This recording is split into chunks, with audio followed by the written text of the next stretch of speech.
Today, are we all here together or is this being split screen? There's no way to know.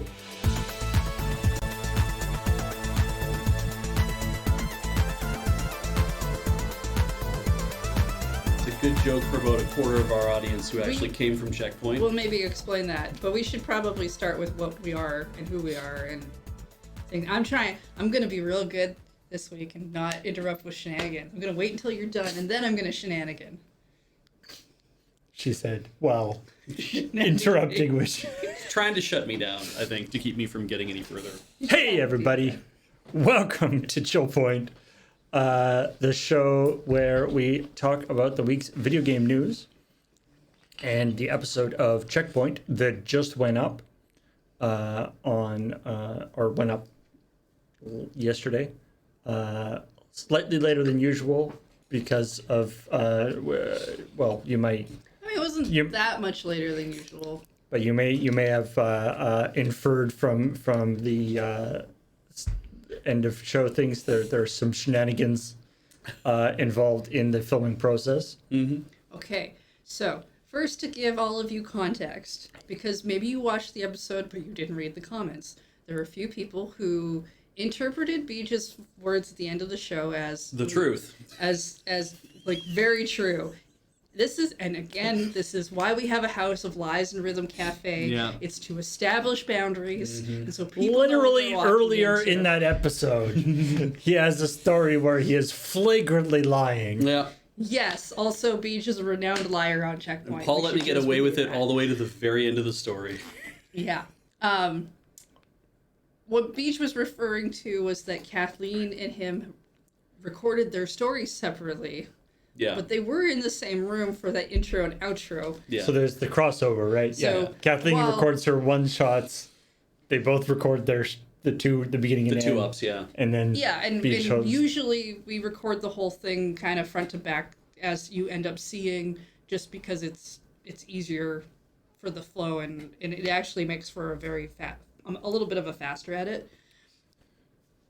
So they recorded out of order, which is it's actually pretty common. That's nonlinear editing. It's what we do now. Yeah. But they were not split screened. At And I no only time. say that because as impressive as that would be really hard to make that line up in that way. A lot of timing, yeah. Like, that would have added so much extra time to my editing. And we recorded late, and I was trying to get out as fast as I could. I mean...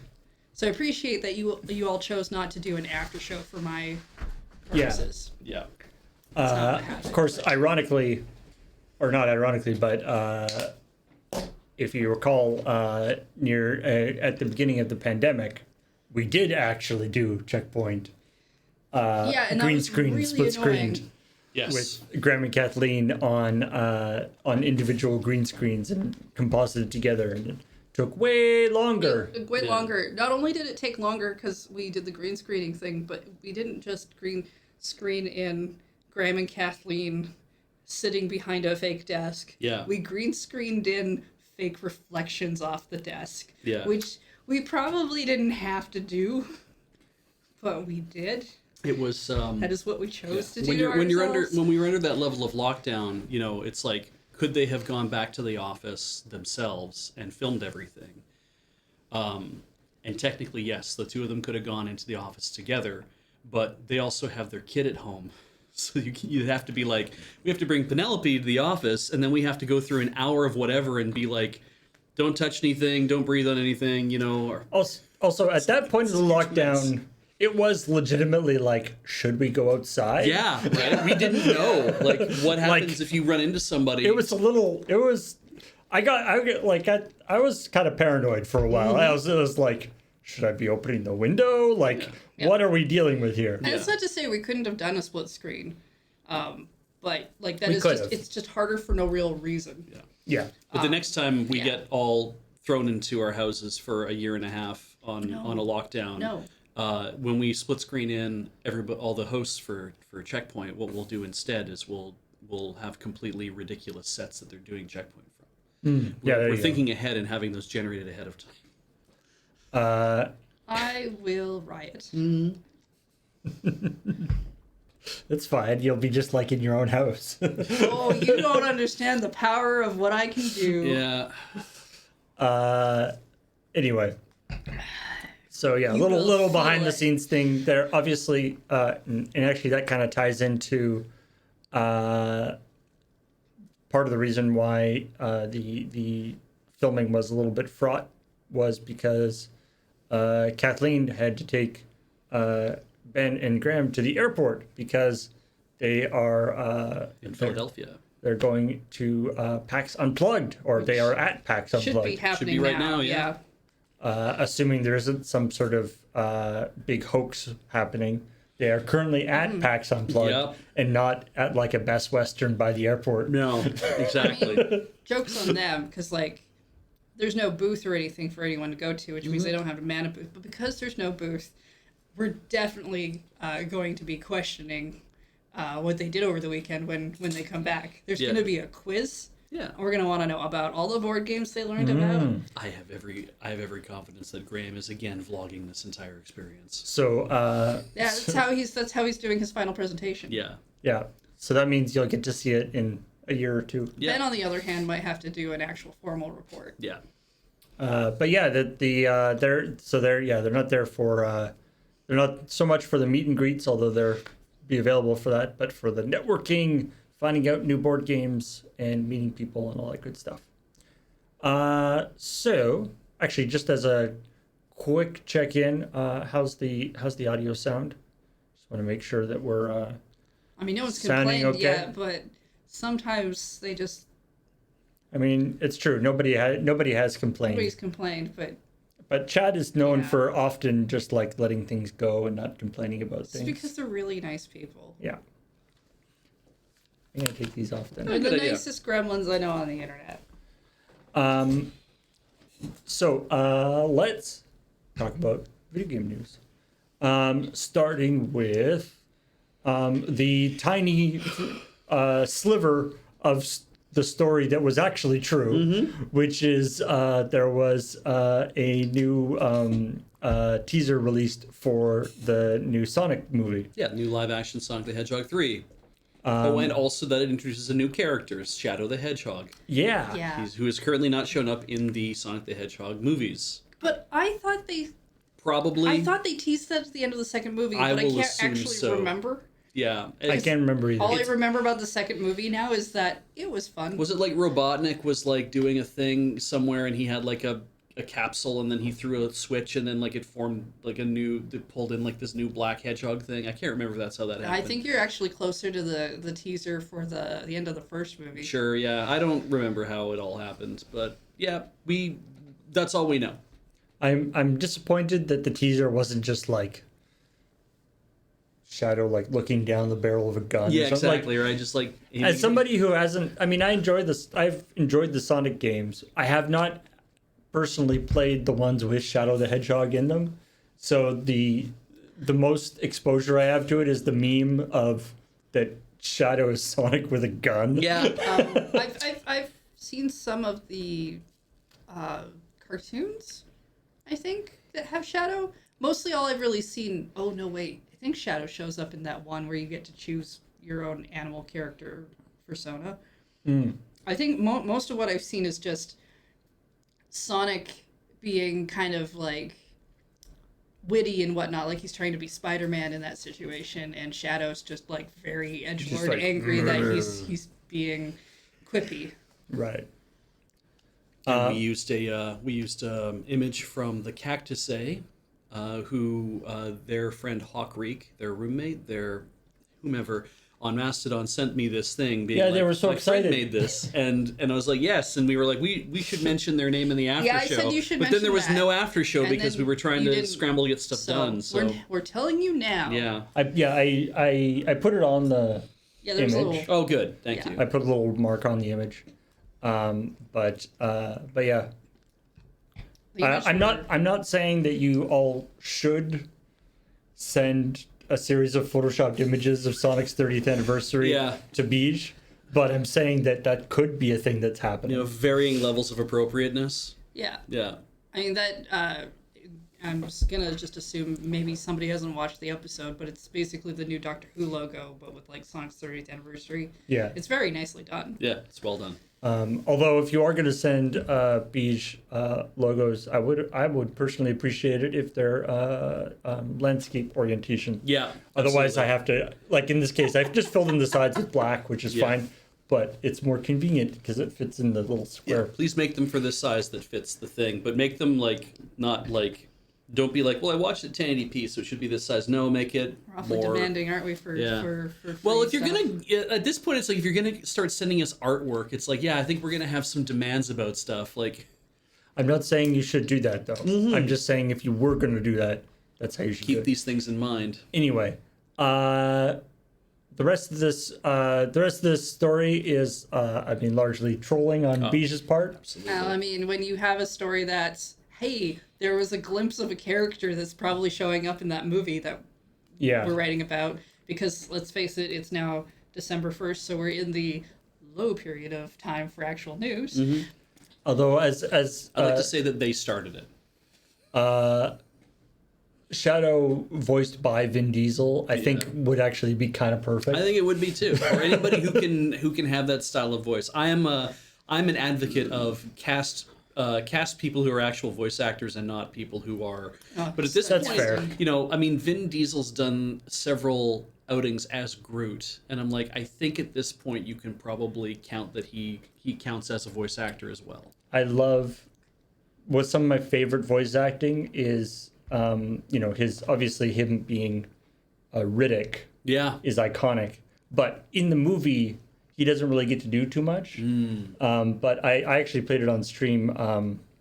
The Escape from Butcher Bay, sort of prequel video game. To Pitch Black or to Chronicles of Riddick specifically? It's sort of a prequel to Pitch Black. Okay. It's really good. Okay. It's a really good first-person shooter or first-person stabber mostly. Fair. All right. But Vin Diesel, like he gets to talk more in that, and it's just like anybody can be a badass while like wearing a black trench coat and sunglasses and stuff. Yeah. But Vin Diesel will like. There's parts where he's like, "I'm sorry, it won't happen again." And it's like, how are you threatening this guy by apologizing to him? Yeah, yeah. It's amazing. Anyway, let's talk about the Amico. The console that definitely drowned a while ago, but The they little- keep committing to trying to revive The it. gift that keeps on taking. Yeah, the little console that couldn't. Yeah, it's you know, this is further dancing on the grave, I guess. I don't know. It's all there's a certain aspect of like, you know, there's just still messing things up, and now the new thing is that they have a mobile. They have this mobile app called Amico Home that will eventually allow your phone to be used as a controller for the Amico, which doesn't exist. Yes. But in the meantime, you can play 2 games on it, which are 2 of the games that they've developed internally. The only 2 games that are actually finished, I guess, that they developed internally for this theoretical Amico, which I guess they also made work on iOS. And then there's this sort of idea that, and it's also going to have like the store, so you'll be able to like buy games. You'll be able to buy games that will run on the Amico as well. And if you buy like if you had already bought the physical version of the game, you'll get a code to put it. Like there's a bunch of stuff where it's like, it's this whole, you know, we can have this whole storefront and ecosystem and stuff, and it's like, oh cool. What games are there? Well, there's the 2 that we made, and Yeah. there's going to be lots more. Really. Who's working on those games? We can't disclose that information. That Yeah, is- I mean it's funny to just see them come out and say we don't have enough money to make the console that we told people we were gonna make. that we raised $11.5 million in a Kickstarter, or not Kickstarter, but crowdfunding Yeah. thing. A to make. non-binding crowdfund. with like it was one of these weird crowdfunding things where it's like possibly A scam? well, but it's like possibly there's some like what do you call it? Percentage like of revenues that you're entitled to as well. Oh, I see. So Which- it basically treating it as if it's a proper investment thing, as opposed to just I put my money in as Kickstarter just became a thing of I'm putting my money in because it's a pre-order. Yeah, they had 2 crowdfunding sessions. Neato. And the plan, the thing is that they're going to have this app, and they're like, this app is going to be great, and it's going to raise money Yep. for a thing, and it's like, Yeah. No, Not a this good this app. whole situation is funny. I do want to point out that a lot of video games will do like a Kickstarter or crowdfunding, and then they still end up going to publishers and other places to try Right. to get more money, because often what you're doing in a crowdfunding thing isn't actually enough to cover everything. It may be just enough to get started or help you continue a chunk. yeah. I mean, That's probably asking like, for more money. This case is different. Yeah, asking It's for just hilariously bad. asking for more money is not inherently bad. No. I mean, it does start to raise eyebrows if you start doing it a lot. Yeah. But it's actually a thing that can happen. We ask for money all the time. Speaking of which, patreon.com/loading-ready-run. Our slogan, we ask for money all the time. But I remember, I don't know, I love, I keep using the line because unfortunately it applies to many things especially in the video game world. But one of my favorite lines from Ted Lasso that I said when they were first showing off all the Miko stuff, which is Right. like, it's gonna fail, but I won't be happy when it fails. Yeah. Despite my gleefulness right now. It was an interesting idea. Back way, I don't know, 4 years ago, Yeah. when Reared its head. its rear head, the idea for it goodness, was this was pre-pandemic too, wasn't it? Yeah. the idea for it was this. It was trying to make a throwback home console. It was going to be focused around like families playing. Yeah. All the games would be multiplayer. All the games would be kids friendly. Sure. There would be no DLC. Everything would be you buy it, you got it. Yeah. These are laudable goals. Tommy Tellerico had all sorts of ideas, and I'm like, and at the time I was like, this seems like a cool idea. I don't see how it will happen. Yeah. Yeah. And of course it and didn't. the more that stuff kind of fell out about it too, that got leaked and whatnot, like the weird 35 rule set of like what your games can have and like a bunch of things. Yeah. It was just like, this doesn't seem feasible. So there's I mean, we can look for maybe as a modern equivalent, maybe a modern example of that kind of thing. Hey, what if you had a console that had games on it that were very fun for families to play and had like lots of like multiplayer options and that kind of thing. Things that like, lots of games that you could choose from. And even that you would pay one price to get a bunch of games that families can sit and play together and have a good time, that kind of thing. Uh-huh. And how does it stack up against buying just a single player game that's also just like a really good game that maybe it has DLC in it or whatever? And in my mind, I'm seeing Clubhouse games for the Switch Okay. versus Breath of the Wild for the Switch, which had DLC and had things for it. And I'm like, Clubhouse games in no way sold as many copies as that, right? But pivot again, Clubhouse games versus Mario Kart 8 for the Switch. Mario Kart 8 was like the best-selling game of all time for the Switch for a very long time. Like it was like it was in the top 10 consistently. And I'm like, so even if you're like, well, a single player game, okay, well, but B, just Breath of the Wild. Okay, so what about a multiplayer game that's one game? It's just racing. And it did better than simple games that don't have DLC, that you buy one time, that you can play with your family, that have a whole bunch of things that go on.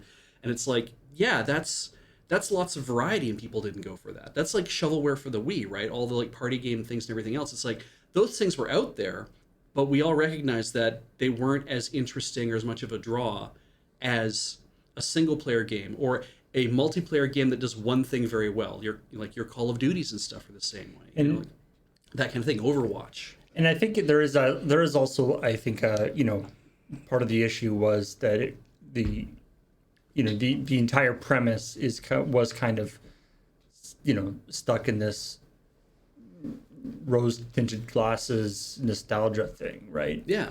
Like, I wanted to be like it was when I was a kid playing with my parents. Yeah, but when you But it's like when parents want to play games with their kids now, dad's got Call of Duty, Yes! and they're gonna play or whatever. Like, Mom and Dad have been Yeah. playing Mario Kart for freaking years. That's what they want to play, and their kids love Mario Kart, so they want to play it with them. Or Mom and Dad have been playing Pokemon for 20 years, and they're introducing their kids to it, and so they might play a little bit, and their kids might play a little bit, and they trade games, and they have Pokemon battles and stuff like that. And it's like, yeah, the idea of do you get four people to sit down and play the simpler type of game where you're all like on a single screen, like a Towerfall style, but not Towerfall, that's too accelerated. But that kind of idea, is that really what people are looking for the family unit? I think maybe he's missed the mark there.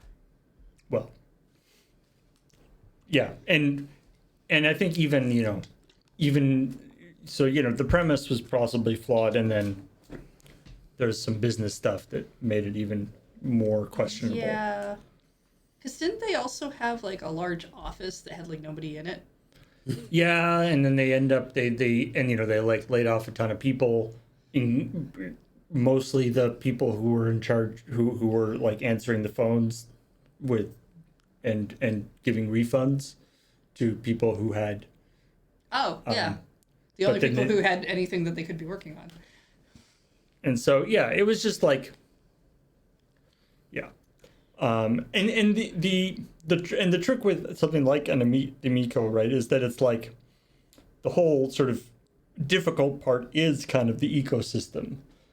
Like, the technology inside obviously wasn't anything to write home about. No. In fact, I believe we did a story a long time ago that it was basically like a low-end Android phone inside. It's like an Ouya.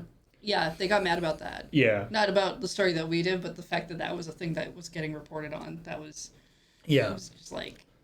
But it's interesting though to look at it in comparison to something like the Playdate, because that's sort of the only other console that I can think of that has actually sort of succeeded outside the big It's three. like its own thing. And, Yeah, the boutique Yeah. console. Yeah. And they had a very clear understanding of what they wanted to do. They had a very clear purpose. They're like, no, we're not going to put a color screen on. No, we're not going to do this. Yeah. It's going to be only yellow. It's going to be whatever. Pre-order only,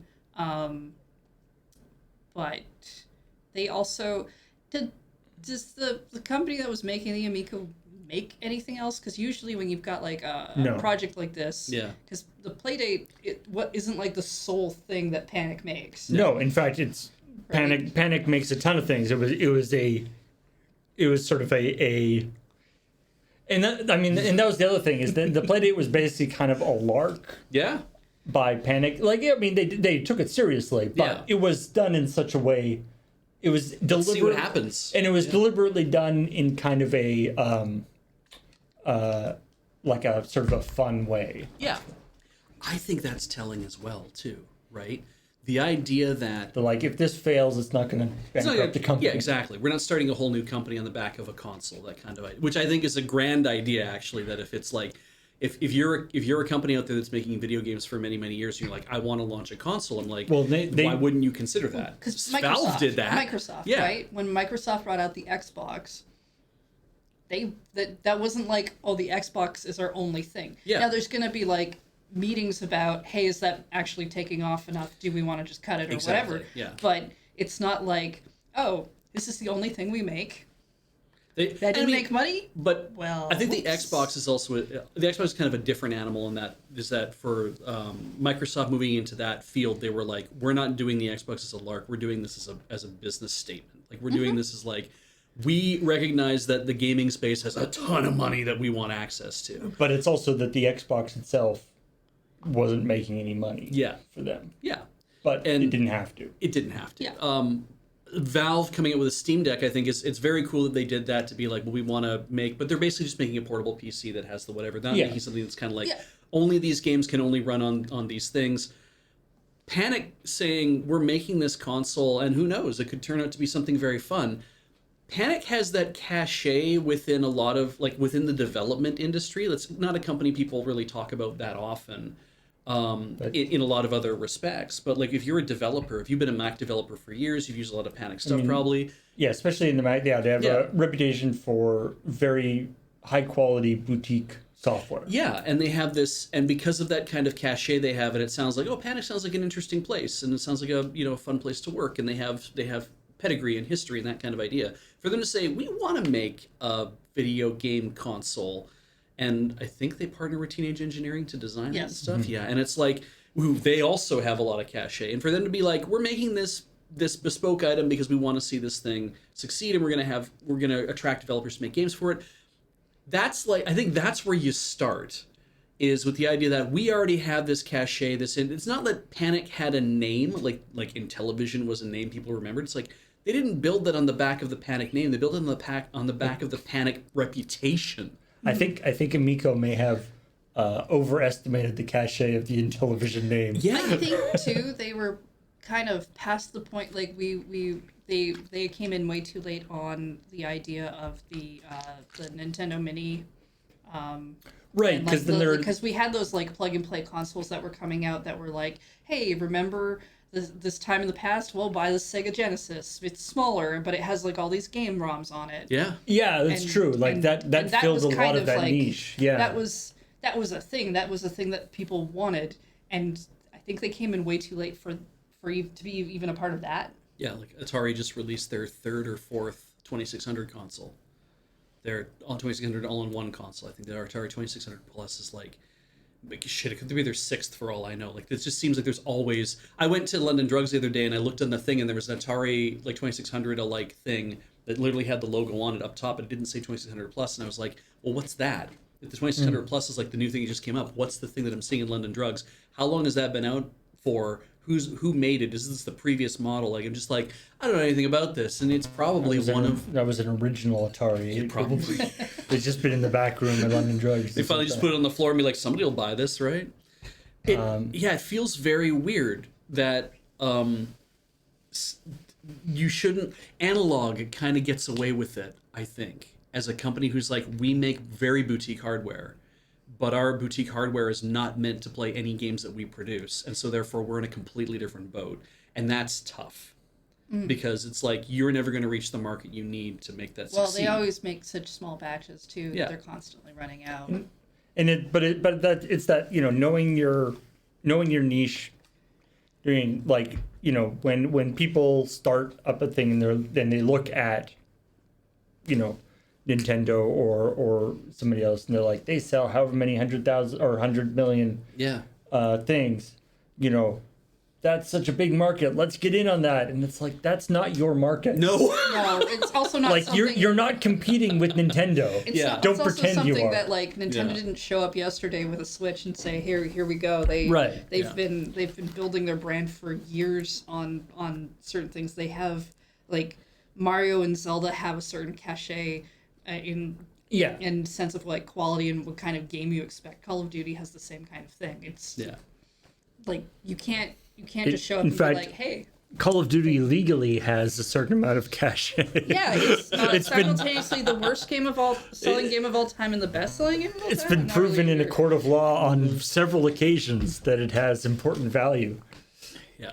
Anyway, not to I That was a fun discussion, though. I not really to liked that. not to beat up Amico any more than they are already getting beat up. It's a shame. I hope nobody that is watching has or is hoping for a console to come, because it ain't gonna come. But anyway. I'm sorry for your loss. Yeah. If you invested in that. Yeah. But if I see one at the store on clearance for $50, I'll pick one up for the office. Really? Yeah. If they ever, they're never going to be in stores. I know. That's why I feel perfectly safe saying I that. see. Okay. I just wanted There's to no know hard. those They're things. never actually going to release hardware for it. Yeah. Okay. All right. On Baldur's Gate 3. yeah, in other news about people stealing. Wait. Yeah. Maybe? No. There's Yeah. theft involved in this story. Baldur's Gate 3. It's one of those, one of the. It's that thing where it's such a complex, it's almost getting into the kinds of some of the stories, the AI stuff that comes out of Baldur's Gate 3 is getting into Dwarf Fortress territory for how the different systems interact with each other. Yeah. But Yeah. anyway. They just released patch 5 last night. Didn't release. This is now patched out, I guess. Make sure you Maybe, install patch probably. 5. So they had this problem where the scrying eyes, which are the sort of things in The fucking narcs. yeah, they're the things that that make it no fun. No, they're not great. If you're in a fight with those things, they just constantly keep spawning more dudes at you. Yeah. They Floating black eye-looking thing. they have the thing where they narc on you if you're stealing or doing all this stuff. And people were getting really frustrated because even if they were invisible or somewhere very far away, then the eye would still get Yeah. See, I feel notified. good about this because I just kept walking up to things to try to steal things in front of them. So it's nice to know that it wouldn't have mattered. So and so they were in patch 4 they fixed that. They were okay, the eyes have a more reasonable thing where they don't have to if you're invisible or you're out of line of sight or you're Yeah, they didn't see you. if they didn't see you, you're safe. The problem was apparently how this was implemented was it was the stuff happens and then the AI whatever manager, the dungeon master, Yeah, call the manager, Dungeon Master. Yeah. has to evaluate whether you stealing that guy's wallet was within the scope the scope of this thing. And apparently that evaluation process was getting stuck in the sort of pipeline. Yeah, basically, your DM watched your group do a lot of things and then went, I don't know how I feel about that. Yeah. But did it internally and never said anything? I Because don't know how I feel about that. you said you were lawful good, but I saw you kick a puppy down an alley, but nobody else saw you do it. But then again, you did do it, and then they just sat there the whole time mulling it over And everyone's like, and hey, never can we figuring keep it going? out. They're like, no, I just... Give me a second. give me a and second. so the game would start slowing down more and more. So it would basically, which I kind of love that it basically becomes meta punishment for the more bad things you do, the slower your game goes. Yeah, exactly. Well, and it's funny too. Right? It's I don't know if the scrying guys are only evaluating actions that can be seen as evil, right? Because I don't know what other. Heather's shown me that every interaction you have in Baldur's Gate 3, at the end of every single dialogue option is always attack. It's always the last If thing. it's not, if the attack option is not there, there's literally a thing at the bottom of the screen that you can push a button to say you're just going to attack. Yeah. So there's this idea of I don't know if the DM is evaluating you doing good stuff. Are there good things you can do in Baldur's Gate 3? Can you if you see somebody in an alley who's asking for money, can you give them money, or can you only my choice is to talk to them or hit them with a stick? I mean, I don't know if it's a good thing per se, but instead of killing people, I've often lied to them to make them go away.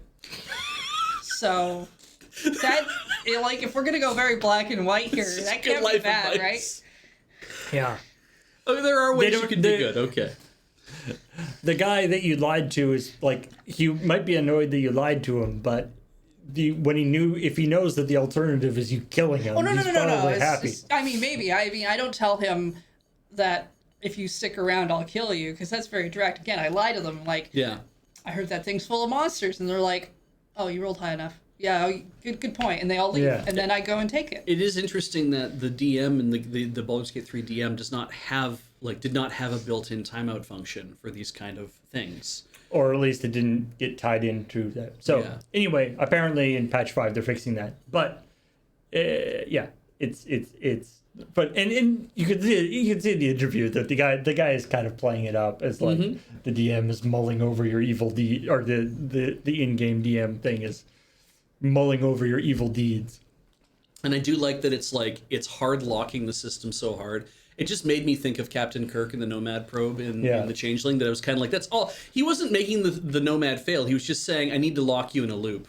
And that's all I'm doing is like, you think I'm this guy, but I'm not this guy, but you thought that I was. So how did you make a mistake like that? And it's like, I am perfect, but I made a mistake. But if I am perfect, I can't make a mistake. And yet I am perfect, but then I made a mistake. And it just kind of got wound up into a thing. And I'm like, yeah, burn out your computer, dude. I love how that was resolved in Portal 2. Yeah. Where as the last ditch effort, Gladys tries to use that on Wheatley, but Wheatley is too stupid to get the logic. It's like it's like Wheatley goes like, nope, that's fine. Yeah. Can I tell There you go, folks. Build artificial general intelligences that are stupid. Can I tell you about the bug that I encountered on stream? I finished off a fight and I didn't want to leave but 3 of my party members had been frightened, but the frighten wouldn't wear off. It was just there, and if you're frightened, nobody can move. But I was also in a place where I couldn't just take us to camp, so I had to save and exit the game and come back so that the frighten would restart and actually wear off. And how do I stop making you all scared? Yeah, it was really. I was mad about the idea that if I wouldn't be able to make it go away, I'd have to do the fight over again. Fair. It was just making you feel the fright that your characters were feeling. That's a very Eternal Darkness Sandy's Requiem move. Yeah. Right. Yeah. Chat had suggested that I just kill them and then rehabilitate them, which is really last ditch option that I really want to go for. It's not really. If you don't stop being frightened, I'll stab you.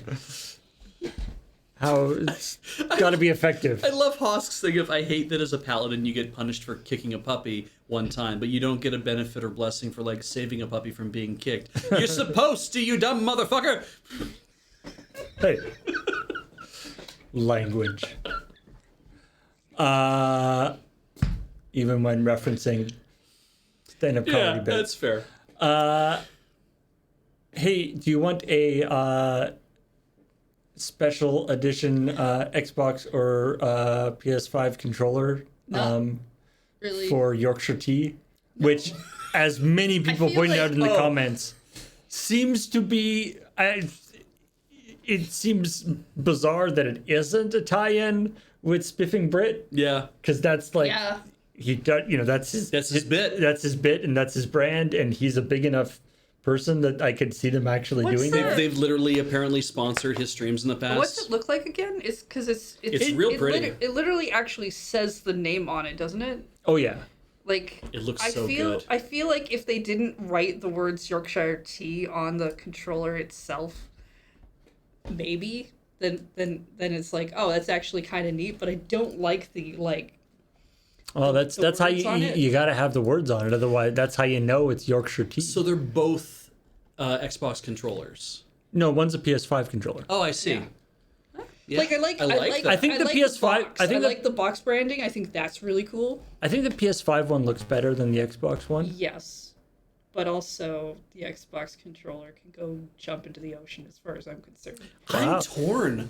No, just as a controller. No, I like yes. I like the fact that they did what they did with the Xbox controller, but yeah, the PS5 controller also feels more like the box, like the original Yorkshire Tea box. That's true. Yeah. Yeah. Yeah. Sorry. That's the Yorkshire Tea packaging. If you don't. Yeah. No, the packaging I think is great. I just don't like that it says Yorkshire Tea on the actual controller. I wonder if it'd be interesting if it was just the thing and then red. So it would have the sort of the evocative nature of it would have the livery. Yeah. Of Yes. of the thing, but not the actual title. Yes. That's true, yeah. It's weird that the lower section, the white section of the PS... Well, we have a PS5 controller here, don't we? Yeah. Yeah. So, There you go. yeah.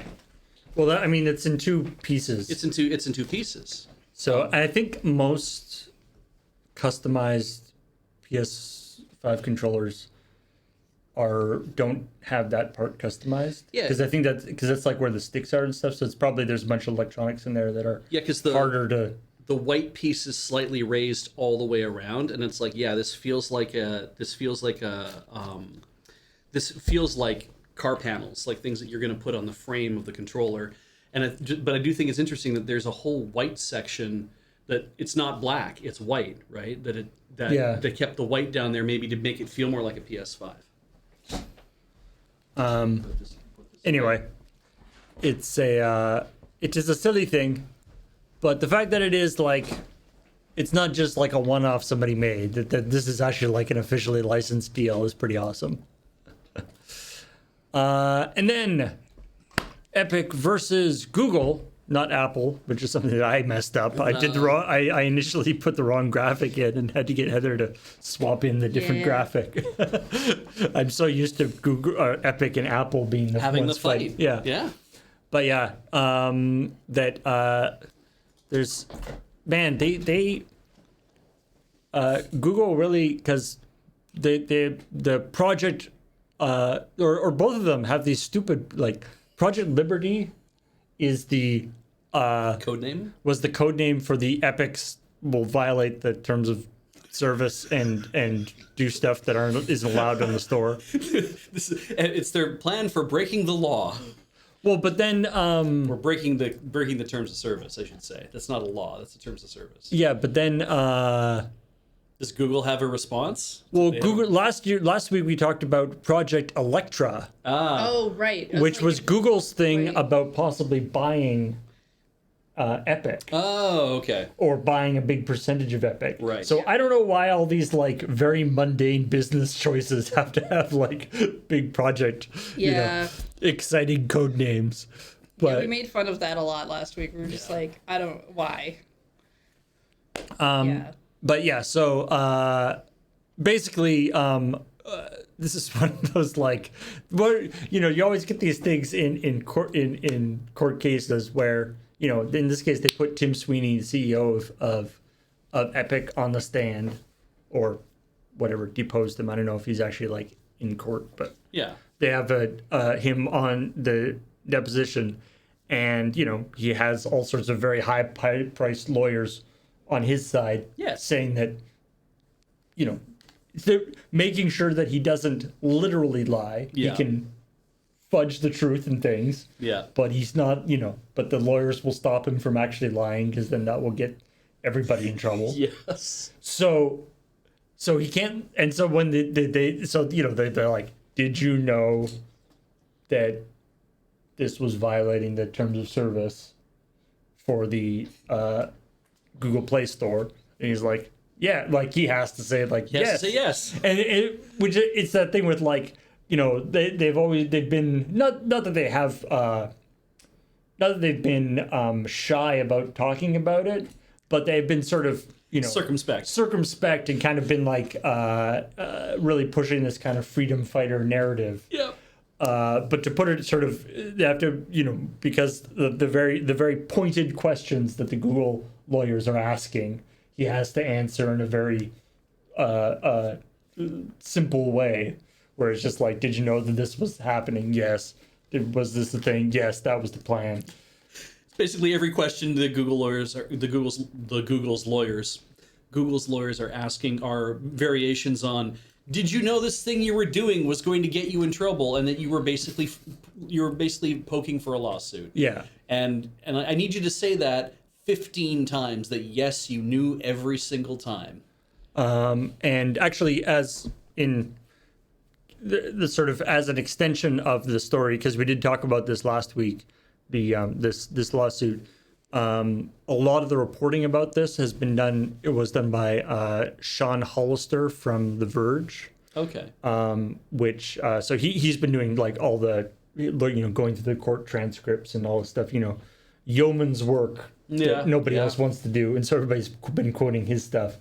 Although I will say that I hate the way The Verge formats article, like does it actually do like proper articles. The Verge just has like, they have like some articles, but most things are sort of like a weird like stream of consciousness blog posts. Oh.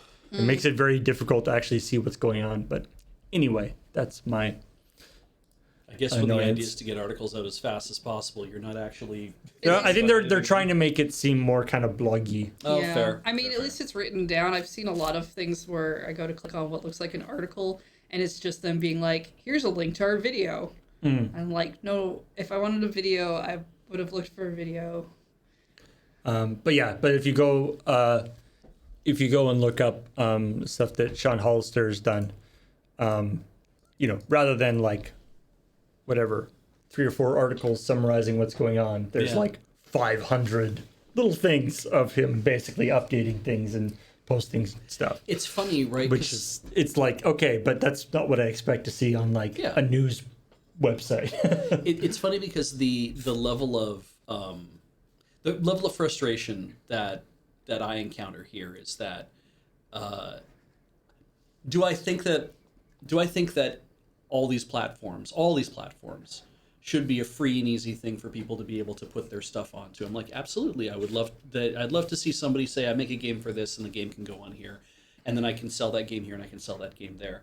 Fortnite and a lot of games that are like Fortnite have that interesting mix of being they're free to play, but you have to buy stuff with V-Bucks. And so then you have that thing of, well, how do you, if you're giving away a game but you're selling stuff, well then should that not be, should the people who are running the store, should they not be getting a cut of whatever it is that you're doing? And it's like, yeah, I think in some ways they should, but should they be getting as big a cut? No, I don't think they should.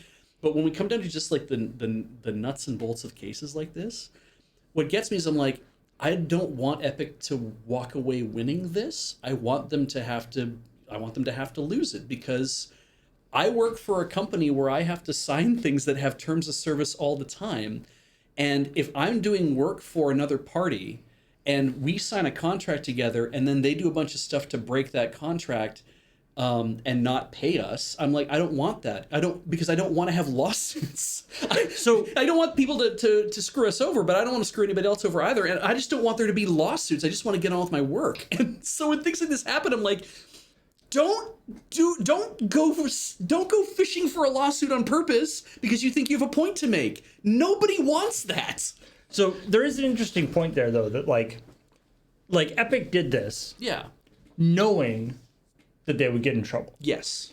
And the point, there's an aspect where you can't bring hypotheticals to court. Right.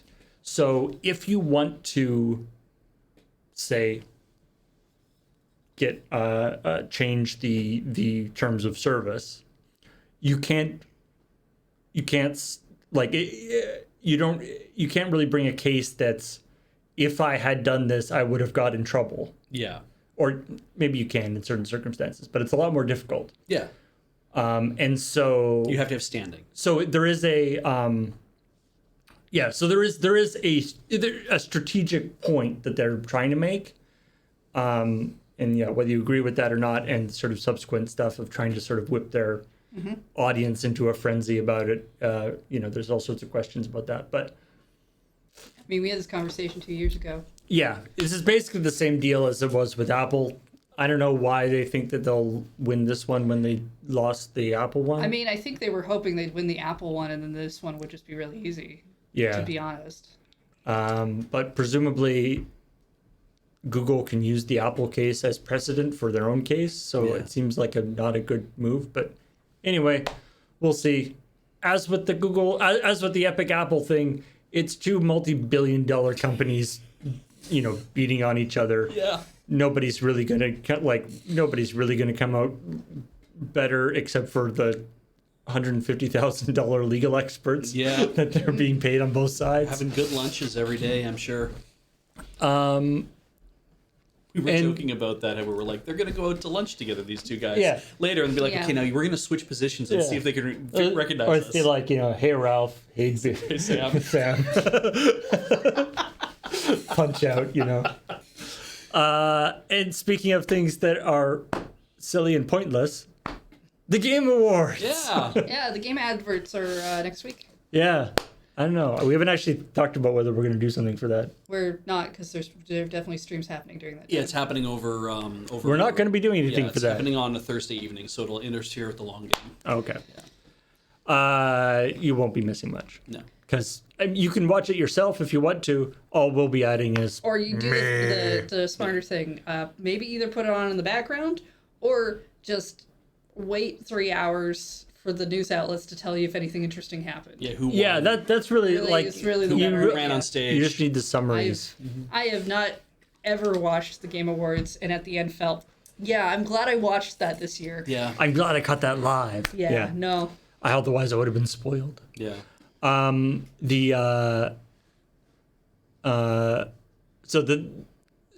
This thing opens up this, opens up a question of what is an indie game, because Mint Rocket's game, Dave the Diver. Dave the Diver, was nominated for the Best Indie Game Award, or Best Independent Game, not Yeah. indie, which So- might make a difference. I don't know. This definitely has something to say about like what people look at and see as an indie game, I think, more than anything else, because my understanding of how the Game Awards works is the nominations are built up based on all of the outlets who submit in their things, and I don't think they're given a list of games to pick. I think they look at their own stuff and they write in what their games are, which means a bunch of people said Dave the Diver looks like an indie game to me.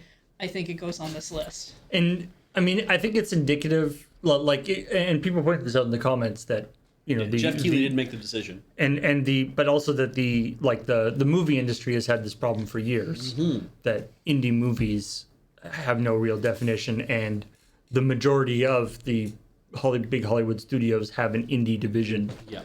And I think it's worthwhile to note that the Oscars there's no indie movie Oscar. No, there isn't.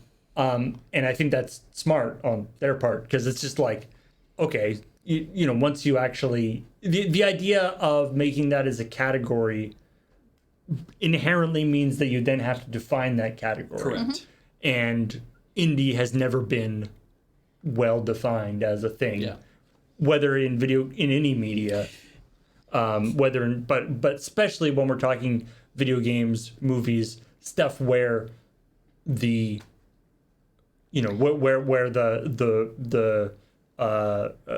where there's a ton of money around. I have a question in regards to the movie analogy, because I don't pay attention to movie awards at all. My understanding is when they do the movie, like any kind of movie awards, you get like best actor and actress and best director and whatnot. Yeah, best picture. Best picture.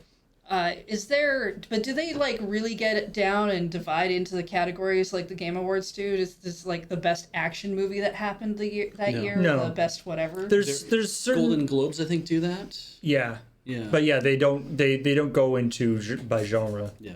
Yeah. There's some things where they'll do there's best comedy or musical, Yeah, there's that thing. which is such an odd category. But there's certain again, they because things. Yeah, but also the Grammys do that, right? Like they do have a thing of best spoken word album this year, best world music, best jazz album, like that kind of thing. Yeah. They divide it by genre, so those things do exist in that respect. And the Grammys are also a long time respected And- American awards ceremony thing. And I don't pay attention to the Grammys. No. But I'm going to go out on a limb and assume that there have been various controversies about whether a certain album should be in a certain category or not. Absolutely, yeah. I'm just saying that this is probably an extension of that idea of we don't just have the best game of the year, but we have the best action game, the best family game. Yeah. Right. And then you get into things like the best, because there's the best games with impact and indie games, I think specifically are meant to be, since the whole point of the Game Awards, as far as I understand it, according to Jeff Keighley, is like the celebration of gaming and everything. Mm-hmm. You don't want smaller games, smaller studios to basically end up crowded out by the AAA games, Right. which are Right. because like we've you don't seen want- the best game of the year, right? Very rarely gets a smaller game in there. Yeah. And you don't want, like So I you assume you that's don't why want they're one doing game to that. just sweep the awards. Yes. You know, Hades had that cachet of, it's up for Game of the Year. And at that point, it already won. Because it's like this game that was made by an independent studio, but now is available on multiple platforms and everything else. But so many people are playing this. The buzz is so great. The fact that it made it to Game of the Year, it's like, that should represent, like if they were doing Game Awards when Hollow Knight first came out, Hollow Knight would have been up for Game of the Year. That's just because it represents the reach, because it's... How old is the Game Awards? Good question. How long has that been going on? I don't know, for? actually. But anyway, that idea of you're letting journalists, right? You're letting a cadre of people who are supposedly supposed to be paying really close attention to the industry to make decisions about, well, what do I want to see on my short list, and then those things start to get divided up. I don't think it's the journalists who are when they're shortlisting things, that they're the ones who are saying, I think this category should exist or that category should No, exist. they don't. They're They don't basically make the saying these are games categories. that I think are deserving of. They just, of being up for awards. I think they just get given a thing that's. This is based on some podcasts I've listened to, because occasionally they'll talk about it, where it's just like, here's what the thing is. You fill in what you know, and then if you can't think of a thing, you don't fill in anything there, and then it's just accumulated. And it's kind of one of those things where it's like, if this name pops up more often than anything else, then that, like, so many entries go on the thing. Yeah. But I mean, Jeff Keighley checking in by saying, like, I think it's hard to define this. I'm like, you didn't answer. He anything. didn't need to and maybe come into this conversation. He shouldn't have. It would doesn't. And I know that there is that idea of like, yes, it is hard to define this. It's a fight that everyone has had on the internet for a very long time, and it's just not like, he didn't have to contribute to. With an answer that doesn't say anything. As the host of the awards, people were probably asking him a lot, so he probably felt necessary to. Also fair. But yeah, but yeah, it is. I mean, we always make fun. Whenever we have rebroadcast or whatever, we always make fun of the most anticipated game award. Yeah. Which has got to be the most bullcrap, especially. Yeah, that's just the who's doing the best marketing award. Well, really. And it's also chosen by the journalists who are the people who wrote the articles to make it anticipated. Yeah, that's true too. Yeah. You're not wrong. I have heard some people say that what they'll see is they'll take a look to see what game has been searched for the most on their website when they put in for that one. Which it's a metric you can use. And then the final thing in the coming up, talking about Terror Strike, which was a unreleased prototype for some sort of, it's kind of a zombie Counter-Strike that was being worked on at Valve, and then was later sort of turned into Left 4 Dead. And somehow it was accidentally compiled into a Counter-Strike update and got released before they fixed it.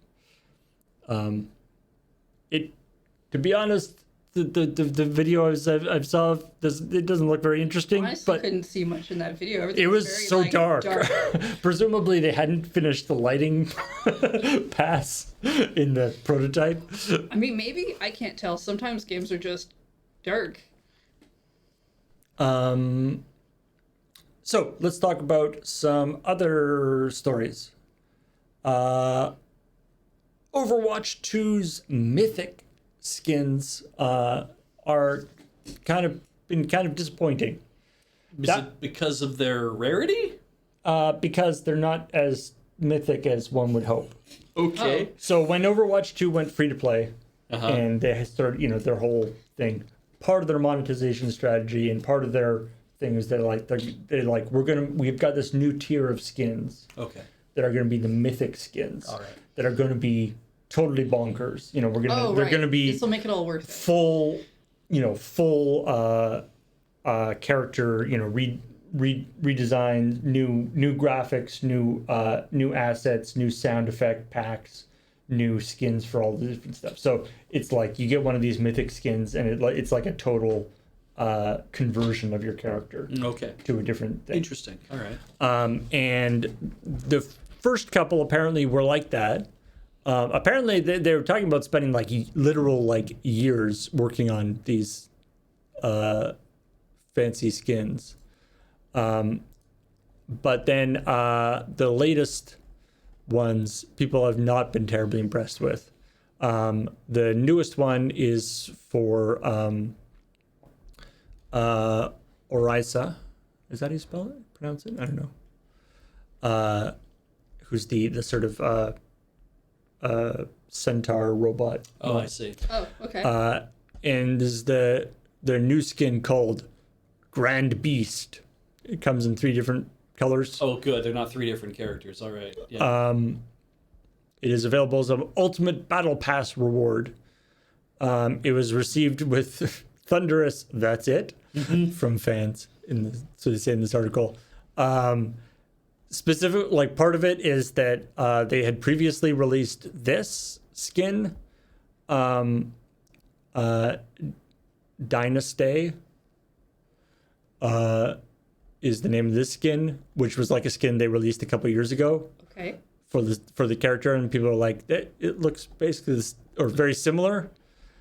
I don't know how similar it looks, but they're saying it's not. It's like this looks like this is just like a normal skin, not this like epic level skin, mythic level skin that people were hoping for. Do you have examples of what the other like conversions? Because if it's like supposed to be like a whole-on conversion of other characters, I would assume that like they're like grand departures. That's how I think about it, right? Is that when you know somebody puts it's. Sorry, I was going to say something I don't want to say because it's a spoiler. But yeah, when you see what like a character looks like, and then you have them put on this thing, it's like, wow, it's not just May wearing a Santa hat, and she's like, it's Christmas. You know, it's like there's like a wholesale change that happens to the character. Like Diva would be in a completely different looking robot suit. You know, like some sort of wild looking robot suit that's never been out there before. I have a hard time because I look at that. I look at the picture Paul showed us, and I'm like, I guess, but I also don't know if I would look at any skin for any of this character at all and be excited because it's not a game I care about. It's also a first person shooter. Yeah, so you only get to see yourselves when you celebrate or when you Right. are not, So I need other people to get these skins, not me. But anyway, so yeah, as somebody mentioned, the thing about mythic skins is also they're supposed to be very sort of modular. Like you don't just get like the skin, you get like different variations and stuff. And there's like 3 variations for this, which is not very many. So anyway, Okay. people are unhappy with Overwatch, which I guess is not news, but there it is. Overwatch 2 still disappointing. Got it. Speaking of disappointments, Oh, no. Beyond Good and Evil is Hey. getting a 20th anniversary remaster. And it looks beautiful, That's right? great. That's what an It awesome looks- idea. It looks good, People right? love that game, and I'm sure they can't wait to play something that would be a remaster of it. We haven't. They haven't even released anything for the Sequel? They haven't released anything for this remaster. This is the second remaster. It got an HD version a couple years ago. It was remastered. Oh, that's why this sounds familiar. It was remastered for the PlayStation 3. Yeah. Originally GameCube. So Alrighty. it looks pretty now, right? So the 2000. Yeah. So I don't think we actually. I don't think they. I think this is. It's a press release. Yeah. They don't actually have screenshots and stuff of it yet. Oh yeah. In fact, they actually messed it up. It was seemingly meant to be a surprise, because its Xbox store page prematurely went up earlier today. And they did screenshots of the game went on and went on social media, but there aren't any in this article. Out of respect. So anyway, basically just. Oh, maybe this is the screenshot from the game. Anyway, I It- don't know. So maybe anyway. Ubisoft just continuing to rub salt in the wounds of those of us who really enjoyed Beyond Good and Evil, and they continue to fail at making a sequel to what should have been a very simple game to make a sequel to. I don't have a lot of hope for that sequel. Depends on which version of the sequel you're talking about too. Well, the one that where they were like, it's multiplayer and nobody's Jade anymore and everything like that seems like a big disappointment to me. Oh, it's like The one where they're basically like, "Hey, it's like Starfield." Yeah, It's like that's why are you making like it doesn't have to be that complicated. It's just like a I'm fun game. I'm not saying the sequel has to have me playing Jade or anything like that. I didn't want that. Yeah. fair. Also, I mean, also with Beyond Good and Evil, several of the lead creative directors have left Ubisoft over the course of the development for various reasons. Yeah. Great. I never went and found the space whale in my playthrough, so it'd just be nice if this looked nice. But Sigh. Let's just talk. go play the original. Oh, maybe another 10 years we'll get a sequel. Yeah. Uh, Speaking of beating up on things that we've talked about before, Unity. Hey! what are they up to? Speaking they of things do? starting with you that we like to kick the shit out of. They laid off a bunch more people. Oh, good. It is the season. Yeah. So this story, but also the some of this reporting that came out from Unity's previous troubles with their licensing thing, Yeah. made me really have to reevaluate my own internal model of what Unity as a company is. So they laid off 100 and Let's get the facts up. 100 and something 265 people.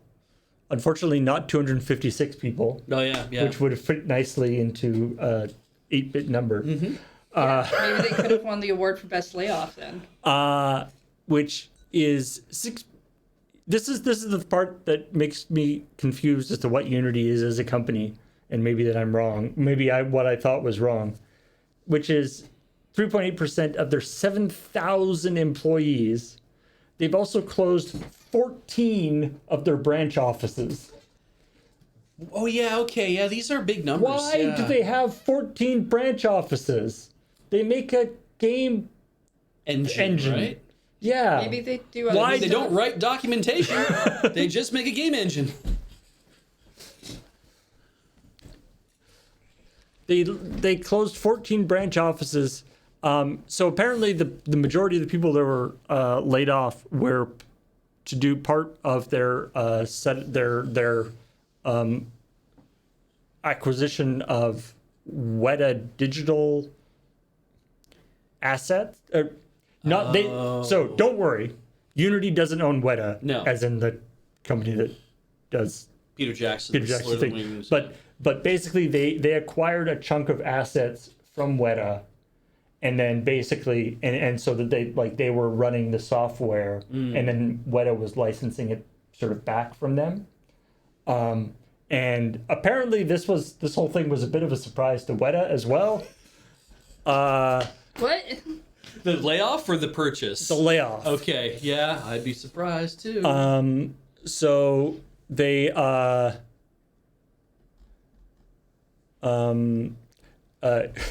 this is the statement from Weta FX.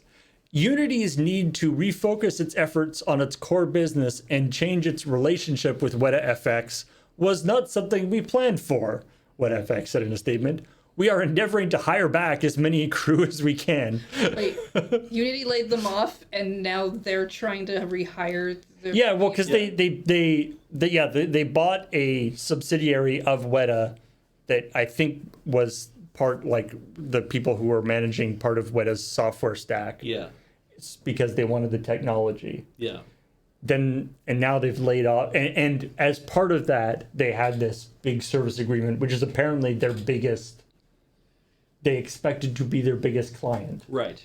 They have now laid off that whole part.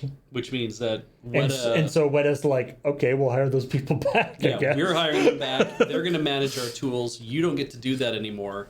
And now Unity loses that big contract. Rather than Unity going back to them and being like, we don't want to do this anymore. Please take all your employees back.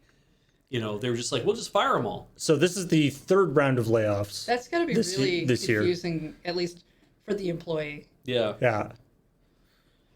I like in square brackets, confused in New Zealand. Yeah. I see Confused you have in this. Kiwi. I see you have this small hole in your resume for like a week. Yeah, so I got laid off by this, but then it's complicated.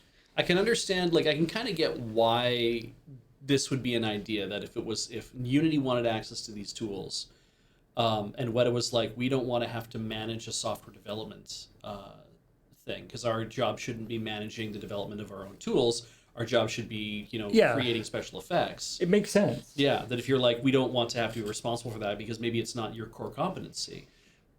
But there's the idea of like, but also owning your own stack of tools when you need those tools to make the thing that you're doing does sometimes make sense. That's vertical integration, and that's harder to manage, but it's also, it might be necessary to your business. We also know that when layoffs happen, especially at specific times of year, it's less about us wanting to necessarily do a thing within the company and making sure that we hit specific profit margins. Yes, there's that too. So anyway, sucks for anybody. Frankly, sucks for anybody who either previously or is currently working at Unity, because the company culture has got to be pretty depressing around there these days. Oh God! And if you got laid off and then overheard that it's like, well, we should be able to hire you back, but we might not be able to because based on money, based on available positions and stuff. I mean, even it's if like, they so can, I don't even know if I'm going to have a job back. Even if you can, that's still like a stress load that happened to a human being. Like it's still bad. And the 6,500 people, 6,800 people who are left at. What other social news do we have? Anyway, yeah. So I have another. I do have another article here about. That's about layoff cancellation thing. Do we want to have a happy one and then go to that, or do we want to just white knuckle this thing? I want to end on happy. Okay. If we can. All right. So, I think we've mentioned briefly, or it's come up, a game called Hyenas, or Hyena. You may not have heard of it because it's mainly been discussed in the context of it being canceled. It was theoretically a live services first-person shooter. Okay. Battle Royale style, or I don't know. not a team shooter though. We don't really know. Actually. We don't really know. Okay. But it was being made by Creative Assembly, who have done lots of other cool things. Okay. I forget. They've done stuff in the RTS space. Yeah. Published by Sega. And there was some hype around it. And then it went suspiciously quiet. And then they were like, it's canceled. Okay. And everyone was sad. Now Sega Sammy has released their earnings PDF thingamadoodle. Or had their earnings call. Their investor meeting with the and their fun presentation graphs. And buried in the PDF. Yeah. So they have this thing about why they're having to write down the game, like they're writing off all the expenditure on the game. Right. And I love this section. This is them spinning this. Each studio has its own strengths and weaknesses. also this line, but the favorable winds of the early COVID-19 period, coupled with the strong performance of each title, led us to adopt like, I know what they mean, but maybe Yeah, don't wow. couch it that way. A lot of people were playing video games at the beginning of COVID-19, okay? People were stuck inside. I get it, but maybe you could word that differently. Yeah. Coupled with strong performance of each title led us to adopt a strategy of accelerating more even in areas where studios had not tried yet for further growth. However, some studios did well and some did not. We have decided to focus again on strength of each studio. To put it simply, Creative Assembly was good at offline games in the RTS genre, but they took on the challenge of developing Hyenas, an online game in the FPS genre. However, although the game itself was good, we decided to cancel development of Hyenas because we did not think it would reach a quality that would satisfy our users when we consider whether we could really operate this as a competitive online game for a long period of time. I see. So, like, the convolutions there, where they're like trying, like, it's basically saying we think Creative Assembly crapped the bed on this game, Right. but they can't say that the game was. They don't want to say the game was bad. No. Well, So they're like, we think Creative Assembly, or they didn't even say that they did bad either, right? It's like they say like lots of studios tried different things. Some did well and some didn't. On an unrelated note, Creative Assembly is good at offline games and made this other game, and it was good, but Not we good decided enough not that it to would- do it. yeah. Yeah. I think part of the issue we have is because they bring up COVID, so it's like, a lot of people were spending a lot more money on games over that period of time, and if you have a sudden influx of cash, and there's some problems with like maybe being able to get people to work on things, but you have more money than you did before, so you spend that money. You sure do. Right? But then that money starts to go away. Yes. So you got to start cutting your losses. But also, they were working on a live service game. And the problem with live service games is you need a constant user base that's playing them. It's not a but there's a one-and-done lot of thing. long live service Yeah. games now. Like a lot of the games we see that have been canceled, especially, have been live service games, right? And even before, like, maybe they make it out of beta or wherever, because if they look at the projections of it, they're like, we can't maintain that. We need this much of a user base, and we can't maintain it. So many of these games are dead before they're even launched. Yeah, a single player game that has a fixed campaign will have a bunch of people play it and then move on to another game. But a live service game requires that you need that audience to continue, and it's like battle royales, right? Yeah. If you put 6 of them out there, a couple of them are going down. Yeah. Yeah, nobody can. Yeah, there isn't a market for that. Like, you can't, like, just like with MMOs or anything. There's a finite amount of time people have in their day, and you're competing against everything else, as opposed to a single player game where people can play them serially. So, like, what I The idea is that they're playing this game forever. Yeah. What I hear here isn't like necessarily a backhanded compliment so much as the game might have been actually really good, but in a market that is already probably saturated, Yeah. if we can't financially make that maintain, it's going to get cut anyway. Yeah, I find the trying to, I guess it's the sort of trying to explain. Yeah, trying to sort of be like, the game was good, but we're not going to make it well. But also this idea, like, putting in this sort of thing of Creative Assembly is good at offline games in the RTS genre, but maybe not this implied thing of like, but maybe they're not up to task. They got to try something new because we had an influx of cash. We said, we'll take a chance on that. Yeah, but now we're saying that it's like, because it's funny, because if you're saying we're making a game, is the game good? Yes. Okay. Is it good enough to beat Fortnite? No. Okay. Is it worth making the game still because you can't beat Fortnite? Now, there's your yes and no question. Because then you have to say, is it so good that we can get it into the market, and then even if it doesn't beat Fortnite, we are confident that it will do well enough, even just on its own? And if you're thinking that, no, it's not going to do that because of all these other things in the market, then it's like, okay, well, then you did the right thing. You said we're not going to throw good money after already invested money. We're just going to say, even if the gameplay loop is good, we know it's not as good as doing. It's not doing anything. It's telling me it's not doing anything new in the space that's going to drive people towards being a part of it. Yeah. I mean, I guess the takeaway is, if for some reason anybody watching here is in some sort of position to make decisions at a video game company, please stop making live service games. Yes. Please stop making, like, it's just, there's no, that it's like in I think we actually talked about this a little bit on like Zeta Shift during Desert Bus. Yeah. Where it's like Blizzard making WoW, Epic making Fortnite, Blizzard, Epic, and Riot Yeah.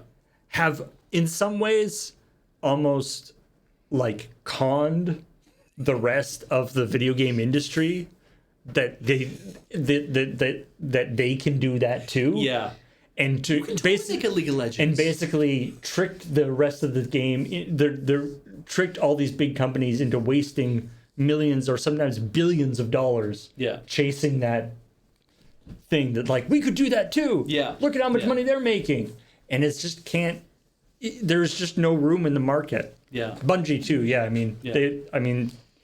and it's like you.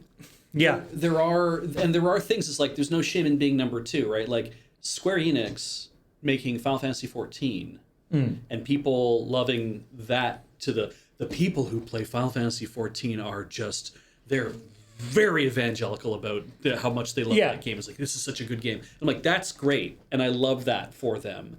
And yeah, has it displaced World of Warcraft? Maybe it even has. And it isn't like, like I should say, it's not there's only room for one. Yeah. But the space is not, you're not, the competition is different than what it would be when, for like a single player game where people are naturally ending their game and looking for something new. Yeah. It's just nasty. Yeah. Occupying that area is always going to, I mean, there are people who, like, we know there are gamers who have been playing Super Mario Brothers over and over and over again, and they're spending hours on that. And it's like, that is a single player game that has a beginning, middle, and an end. And yet these people keep coming back to it and playing it over and over again for reasons. And there are gamers out there doing that all the time. So it's like, if what you're looking for is available gaming hours, then you have to ask yourself, well, what am I looking to? That's why we see games these days coming with built-in speedrunning options. Things to help you understand how your speedrun works, is because those people who are developing those games are like, that's a market. We can target that. Some and of them are actually people who enjoy speedrunning. There's that too, but they're building it in. They're spending the time because they're like, that's useful too. That's also a thing we can chop up. We can get in there. I think it's very generous of you to give a bunch of that credit to those studios for live service games when the entire game service industry, especially in the higher up space, constantly goes, oh, Among Us is really popular, well, we're going to put in Fortnite. Yeah. There's that too. Yeah. Oh. Anyway. All right. Let's talk about something silly. I like silly. Hey, do you have a PSP? Speaking of silly things.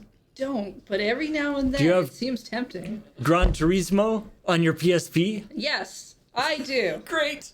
If you've still got it 14 years later, there's cheat codes that nobody figured out until now. How did they find out? Somebody been working at that for 14 years? So, Did someone not tell them they could stop? so people, the more recent Gran Turismo games, Gran Turismo 5 and 6, 4, 5, 6, people had done like decompiling stuff Oh, okay. to get like debug commands and cheat codes and stuff. All right. Cool. And this guy Pez2K was like, "Hey, maybe nobody's actually done that for this PSP okay. version." So this isn't like my version where there's some small, very cramped person at a desk constantly putting in code. Someone's like, A B, nope. A B B, nope. A B B B, Good. nope. I'm glad. I'm glad there's no one actually doing it. So and what I love about this is he's decompiling. He's looking at the game source code, decompiling, and as he's going through, there's this section that has like a long list of button presses, Right. but like no explanation as to what that's for. No. And so he's like, well, there's only one reason why the game would have to know like An input command. a specific long list of button presses. And so, so to unlock all cars, it's really simple. You just hold down Start, Select, and R, and then go up, right, left, square, up, right, up, triangle, right, up. Oh, he definitely could have guessed that.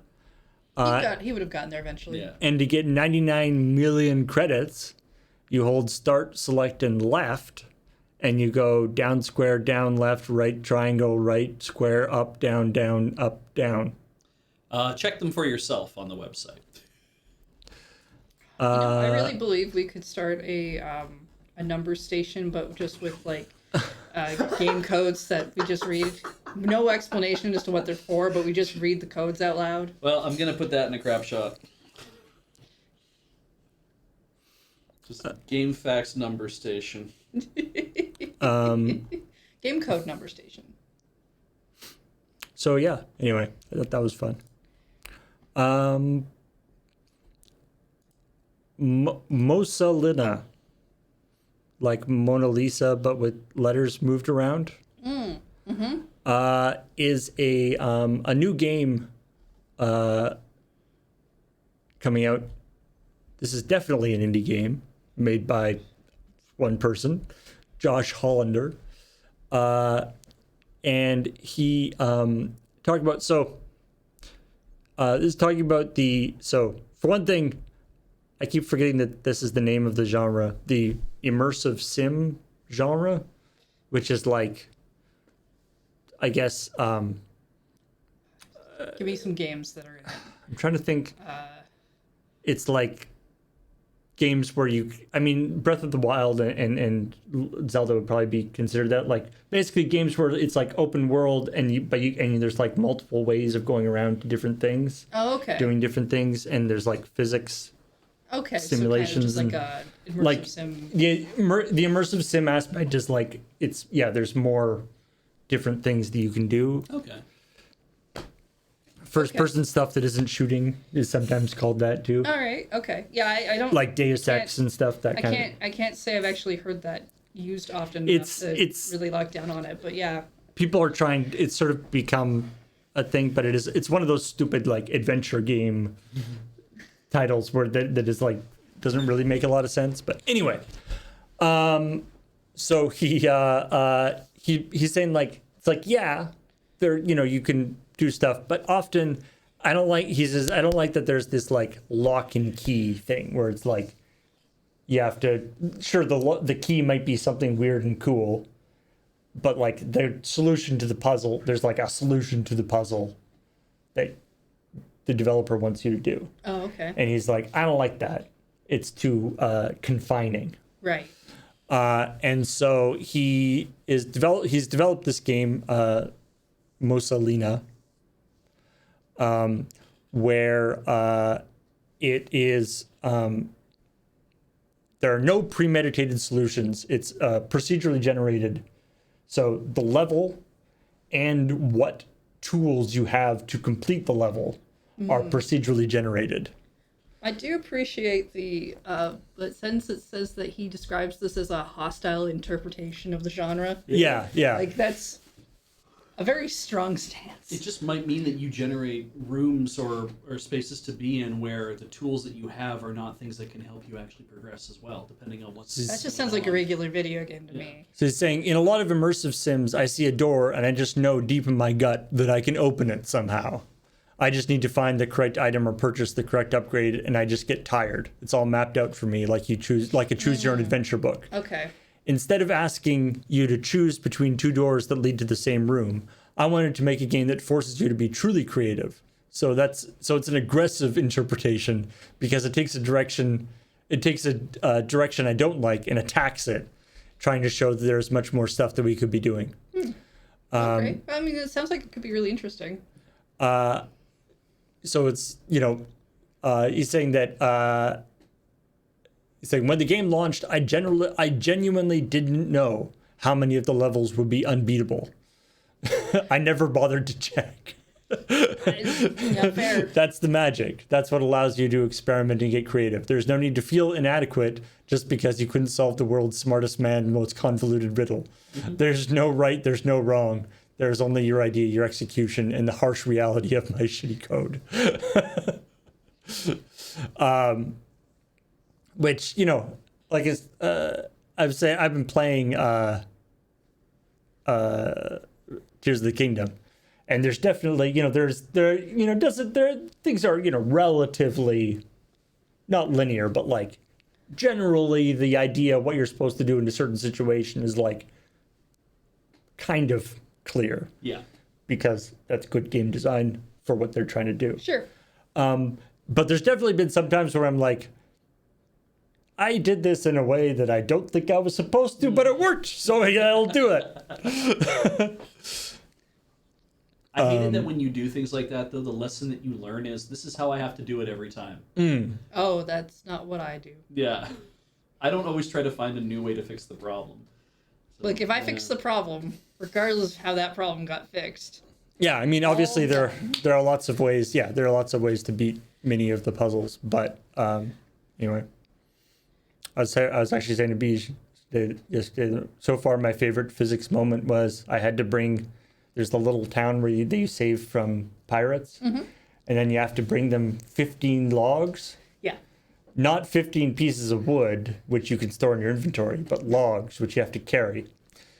And so you have to go up the hill. You gotta go pretty far to go get those logs. And you get logs, but there's like a bunch of trees like they're up on a hill. And so I'm like, okay, chop down a bunch of trees, some of which are monsters, but that's okay. That's like sustainable harvesting. Yep. The tree attacked me. That's okay. I'm allowed to kill a tree that attacks me. Yeah. I don't need a license for this. Anyway, cut down a bunch of trees, get a bunch of logs, glue them all together with my fancy abilities. Yep. So I've got this big bundle of logs, and I'm like, this is great. I'll just carry this down. Walk. I look over and I see one of those little like piles of like building gear that are always by the side of the road with a bunch of like cartwheels. And I'm like, I mean, it'd be rude not to put wheels on this giant pile of 15 giant logs. They drive logs like that around on highways all the time. I like that Paul's like, oh, I'd be impolite, so I'm going to do this. And I'm just like, I'm just going to throw these logs really far. So I put wheels on my pile of logs that was not like a balanced pile of logs. Oh, of course not. No. And then it was like a large, in the sense that it was kind of hard to see where it was going, but then again, I also didn't put like a control stick on it or anything, because the road went down to the place I was going. It's probably good enough, really. So yeah, that was, that the scene at the end of How the Grinch Stole Christmas, where he's like on the top of the sleigh full of stuff. Yeah. That was kind of what it was like. I just smashing through this town into the town. You just gotta get it there, right? Like, yeah. Yeah. And into the water. At that point, the town is already destroyed. You're getting the logs to rebuild the town. I'm not really. It's not going to get more destroyed. Probably not. Besides, you're going to help fix it further anyway, so it's fine. Anyway. I had a lot of fun. I also fell off the log pile like halfway down. I'm like, well, bye. Delivery. Yeah. I do love. I put rockets on the back of my log pile. Great. No notes. I would have considered that if I'd had any to spare. I kept using them though, so. That's what I was seeing she'll be coming round the mountain when she comes. Anyway, hey, remember this picture? Yes, I Wait. do. Just Remember this picture? There we go. Yeah. And we were all speculating about what possibly. I think we did really good. I think we did pretty good because. Hey. Yeah, so we got ourselves a Untitled Goose Game. We got Celeste. We got. I don't think we got this one. This Castle No, Crashers. we definitely didn't Somebody get that. did say it in chat though. We got Hat in Time. Hat in Time. Yep. This Shovel Knight probably is this Shovel Knight? Last No. Night. No, it's Oh. Cadence from Oh, it's Right. Yes, of course. Necrodancer. Necrodancer. That's why you have Did the say little that. skelly dude. That's right. And then this one up at the top. I don't know. I can't remember what that one was. Fish. You said Undertale? That looks like sands laying on the ground. Yeah, it's Oh, is it Undertale. little fish guy? Yeah. Anyway, they are all going to be in. They're indie. They're doing a collaboration with I almost stuff. said it was Cadence of Hyrule. Yeah. That's Yeah. just a different game. Maddie actually has been writing a lot about Celeste, about Madeline being in Madeline being in Among Us on Mastodon. So I've been seeing those show up quite a bit. Something about the little Among Us guy in his suit, Yeah. like with the with backpack, but but no no arms, arms. no arms, and the hair on top. Like that looks like a disguise. Also, not to put too fine a point on it, but like, I mean, the goose is definitely going to be the betrayer all the Yeah. time, aren't they? If you get to play as the goose, absolutely. Oh, maybe you don't. Maybe you have to play as one of the humans. I guess you probably, maybe you do. I hope they just have like. Well, maybe like pets. catching the goose is going to be one of the like like random one of the tasks minigames? you have to do. Yeah. Maybe. I like the tiny little goat from Battle Crashers. Little Castle round Crashers? Castle Crashers. Oh yeah, Little he's adorable. round goat. It's cute. Anyway, it's very it should be very cool actually. I don't know if we'll be playing more Among Us on the stream, but it's neat. I mean, maybe. They keep adding stuff to it, so I kind of feel like every so often it's not a bad online remote play. Especially like get people who are out of town. In Yeah, that that's kind of true. Game. It's a good one for that. It's not, to me, it's not like one of our monthly staples of like people are that into it, but I think it's a fun time every so often. What do you want to get kids for Christmas?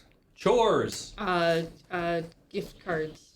A carton of cigarettes to smoke behind the woodshed. No, that's illegal. From the ESA, Entertainment Software I don't Association, think they know what kids want. conducted a survey of 501 children. I don't know why that seems a weird number, but anyway, Two of them were Well, together, and one of them was very vocal. Yeah, they didn't want to. I want to be heard. Tell them what I want for Christmas. 501 children ages 10 to 17. Find out what they're asking Santa Claus for Christmas. 72% Okay, of the okay. 72%. Wait, hold up. There's a 17-year-old there asking Santa something for Christmas? I still got a lot of stuff from Santa when I was. I still get stuff from Santa for Christmas. Yeah, but your family Yeah. is strange. Of the 72% who wished for video game related things, 39% opted for subscriptions, 29% wanted in game currency, and only 22% actually wanted physical games. Yeah. So, All right. in game currency for video games I think- is apparently like the big thing, Well, or well, like no. Battle Pass. 22% of those children I know really that you think, can't touch a TV to make it work. The 39% opting for subscriptions is real smart because that's a gift that's like generally like a year-long thing. Hell right? yeah. That's true. Whereas the in-game currency is very like one and done, very easy. You will always want to play that game for the next 12 months of your life. Right. So You what will I'm never stop hearing wanting to play it. is that I should get Beach a subscription to Fortnite for Christmas. Find that I am not a child. I mean, apparently you still get presents from Santa Claus. Part of the 22% that want physical games. Okay. It's just because it's popular to have subscriptions to something doesn't mean that every child wants to have a part of it. He's just like, I'm not a child. I would have answered this survey, though. Yes, I would have answered this survey if they'd asked me, despite my gray hair. Yeah. Don't worry, I also do not want a subscription to Fortnite for Christmas. If I was holding this survey, I would have straightened out every one of those kids and say, you want physical games, trust me on this. You're going to want to sell them in about 30 years so you can go to college. Or afford rent for a month. Speaking of old games, do you want to play some? Maybe, it depends on the game, really. Hell yeah. DOS games? Are you kidding me? I never DOS Deck. tried those, so I think they're more new to me. I don't know how this exists. It seems like it's going to get kicked off the internet at some point because of copyright, but it's a web-based DOS emulation of all these games. I have played demos for almost every single one of these games. Oh, and if hey, I that's how remember they're doing Jazz it, Jackrabbit. if that's how they're doing it, I'll be blown away. I mean, I've never played Jazz Jackrabbit, but I knew of him because he was green. yeah. We got some Commander Keen. We got like OG Warcraft. This is Where's, not like- Warcraft 2. This Where's is like the game where I can play as like the Sprite dot, the 7-Up dot, Cool Spot? Cool Spot. or No, we got- the cool guy. Oh, the one with Fido Dido. Yeah. Yeah. Where are those? They're on the Super Nintendo. The Lost Vikings. Yes. I was really into this game. Blizzard's gonna get so mad. No, they aren't, They're completely chill with this. because this is not Blizzard. Oh, I thought they owned the rights to this game though. Even though, Silicon Synapses. Wow. Neat. I'm pretty sure they probably bought Silicon and Synapses. Yeah, okay. Also, Brain with sunglasses. Yeah. Yeah, Brain with Sunglasses is strong. But anyway, I'm not gonna pivot to a gaming stream. yeah. But yeah, it's just, and somebody mentioned the Internet Archive has some stuff like this too, where you can play some old games. I believe James and I played some. Oh yeah, you must have played something. We played some on like 18 games and or counting. We Games played of some. Chance. Yeah, Games of we Chance played seems some a like pretty- Commander Keen and stuff. Yeah. So that's really cool though that is a thing that can exist Just drop that in your browser, man. With controller support. with controller support. Good. Fantastic. And finally, Mario and Luigi in Super Mario Galaxy have a preference for what direction they spin jump. I mean, I would hope so. So in Mario Galaxy, you can spin jump using the Wii Remote nunchuck. remote nunchuck. You can spin jump with either by whatever Shaking Shaking the it. thing, right? Okay.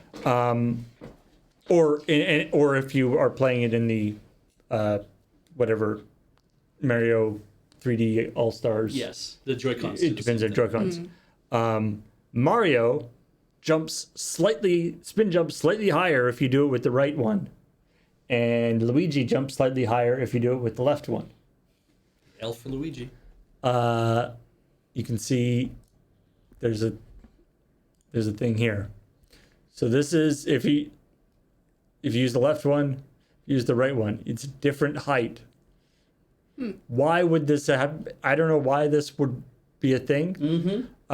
Also, continuing the idea that Luigi just has a harder time than Mario in general. If you're using if you're using a gamepad, like you can also use a Pro controller. Right. The spin that you do with the button is the map to the right spin. So no matter what, you would always do that. Yeah. So Luigi spins slightly lower. Great. I mean, do you think Luigi prefers the left because it starts with an L and so does his name. Yeah, L for Luigi. Maybe. Is he left-handed? I don't know. I think in the Mansion games he's always holding the flashlight in the right hand, but that's not necessarily a. Yeah, my dad plays hockey left-handed. He's not Yeah. left-handed. My hypothesis is that I remember playing Super Mario Brother or Super Luigi Brothers or whatever it is, New Super Luigi. New Super Luigi. Yeah. Which I didn't realize when I got it was New Super Mario Brothers, a New Super Mario Brothers U sort of a remake. Yep. With all the levels being harder and only 100 seconds. Like you start every level at the running out of time. Nice. Like the level starts with the running out of time music. Oh my god. Yeah. And I was like, this is what Luigi's life is like. Yeah, essentially, I think. Like it's everybody thinks Luigi's the scaredy cat guy, but it's just like No, this is full of anxiety. when Mario plays a level, he has normal amount of time. Yeah. And he goes to the level. And it's an average difficulty. Luigi plays the exact same level Yeah. in the exact same world. It is twice as hard, and he has half the amount of time to do it in. Yep. That's just life. Yep. That's Yeah. Luigi is hyper aware of everything. That's part of the reason why he's so good at the ghost capturing. But he's full of anxiety. He is the most relatable character. So yeah, Luigi might be scared of things, but he comes by it honestly. He has a tough time. Mario's supposed to be like the brave one or whatever, but that's because he never has to actually do anything difficult. Yeah. I have a question, actually, for you two. Since the Game Awards is next week. Imminent. Who do you think wins Game of the Year? I want it to be Tears of the Kingdom, but God, what was the other game that came out this year that everyone's losing their mind? Not Alan Wake 2. Baldur's Gate 3. Baldur's Gate 3. I think it's going to be Baldur's Gate 3. Because it's like, it's Baldur's Gate 3, I think Spider-Man 2 is on there. Yeah. Alan Wake 2 is on there. Tears of the Kingdom. What are the other ones? I think There's a couple others on there, because I think there's 6. Yeah. Right, Oh, Resident Evil 4 remake. No. it shouldn't count. And Super Yeah. Mario Wonder. Is Super Mario Wonder on there? I didn't think that was on there. I think it is. Yeah. Oh. Those I are think- making it. Not only is Baldur's Gate 3 a great game, it was sort of slightly unexpectedly great. Not